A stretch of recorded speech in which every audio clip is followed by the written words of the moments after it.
Hey, what's up, guys? It's David Campano, dcampa93 from Twitter. I'm here with a deck tech for Blue-Black Control. It's become one of the newer Tier 1 decks in the format after Caw-Blade rotated, per se.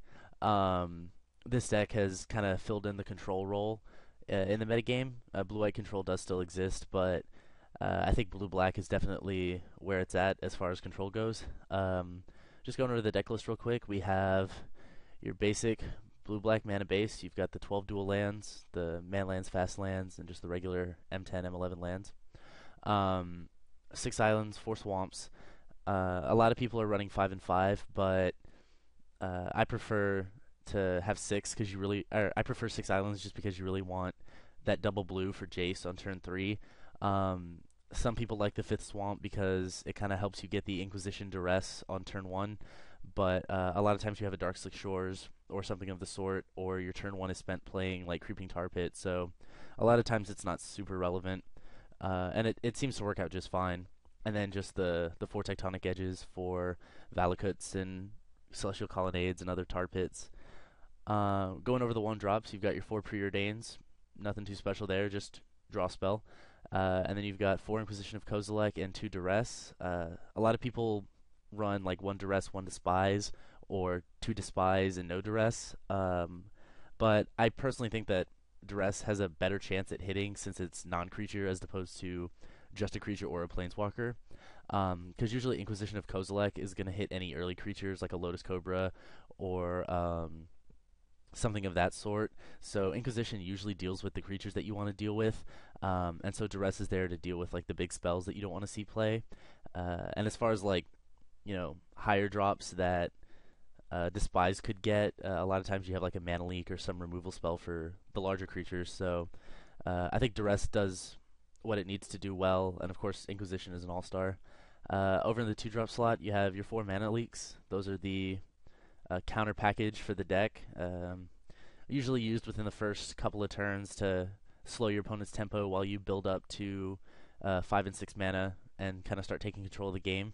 You have 2 Into the Royal, which is kind of like an all-around good card. Deals with an attacker, problem creature. Does a really good job at dealing with Deceiver Twin or Deceiver Exarch and Splinter Twin. And then we've got, as far as the black removal spells, we have 3 Go for the Throat and 2 Doomblade. Doomblade's a new addition that is kind of a meta call on Moto right now. A lot of decks are starting to play more artifact creatures like Wormcoil Engine, and also the Tempered Steel deck has been showing up a lot, and other decks are starting to run artifact bombs because of Go for the Throat. So I made a 3 and 2 split, and then the 3rd Doomblade and the 4th Go for the Throat are in the sideboard. So if they're playing artifact creatures, you can board out the Go for the Throats for Doomblade and some other number of spells. As for 3 drops, we've got Jace Beleren. He is by far the best planeswalker in the deck. He does everything the deck wants you to do, which is draw cards. This deck is all about just drawing cards and finding answers to threats, and then eventually landing your own threats.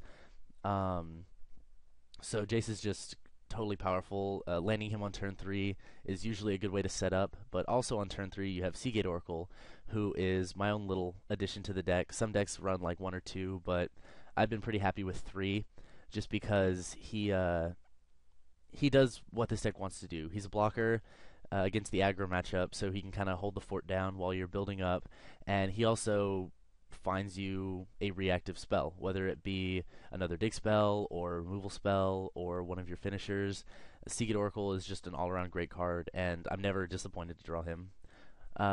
Jumping to the 5 drops, we've got Liliana. She's the tutor planeswalker of sorts. Her 1st and 3rd abilities are hardly relevant. I've almost never gotten her up to 8. Because usually as soon as she comes into play, you're going to use the -2 to tutor for either one of your bombs or an answer that you might need. And of course, it is awesome that you can play Liliana, tutor, and then use Jace to draw the card that you tutored up for if you need the answer right away, which is pretty nice. And then at 5 mana, we also have Batterskull, which has been I just put it in today, and it's been amazing. The fact that you can rebuy a 4/4 with Vigilance and Lifelink is pretty sweet. And also, in the late game, Batterskull goes great on things like Creeping Tar Pit, the tokens from your Grave Titan, which are normally just lackluster 2/2s. But Batterskull makes them trade with Titans. So stuff like that. I mean, Batterskull is just a great all-around card, and I'm seeing a lot more control decks picking it up as a reusable finisher. In the 6-drop slot, we've got Grave Titan and 2 Wormcoil Engines.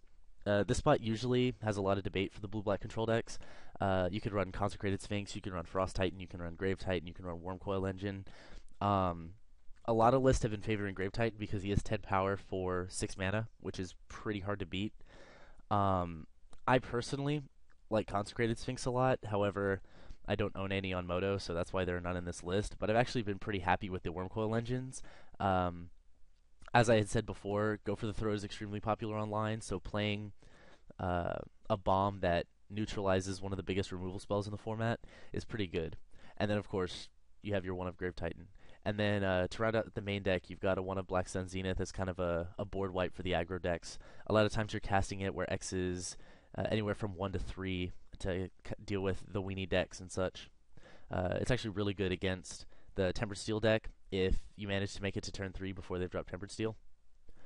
Looking at the sideboard, we've got some extra removal in the form of a 2nd Black Sun Zenith, the 3rd Doomblade, 4th Go for the Throat, 2 Disfigure, which are for aggro, mono red, Lotus Cobra decks, Fauna Shaman decks, etc. And then you've got, of course, a 3rd Into the Royal for decks such as Splinter Twin, or Into the Royal is also pretty good against Tezzeret because you can bounce the artifact after they make it a 5/5, which is pretty nice. Plus the kicker draws you a card, which is always good. You've got your 4 Flash Freeze for Valakut, mostly, but also Eldrazi Green if it shows up, Elves if it shows up, Mono Red. It's also, you can bring in like 2 against Splinter Twin decks just for Splinter Twin, and maybe like Inferno Titan if they happen to have it. Because it's a hard counter as opposed to Mana Leak where they could just, wait till the late game and pay 3. We've also got Memoricide, which is, again, mostly for Valakut, but you can also use it against Splinter Twin or against, the mirror match, name their Grave Titan or their Consecrated Sphinx or their Wormcoil Engine. Just cards you can't deal with. And then to round out the sideboard, you've got Duress and Volition Reigns. Both are for the control matchup. Duress comes in as the 7th discard spell that you can play on turn 1 to strip your opponent of threats and answers. And then Volition Reigns is just, it's always the best permanent on the field because you take the best permanent on the field. So I haven't been disappointed with that at all. And you can also bring it in against Valakut. It's not great against Valakut.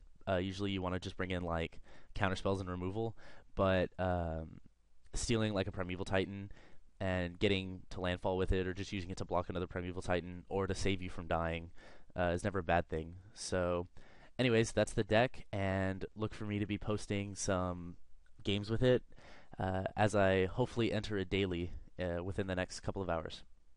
Till then, see ya.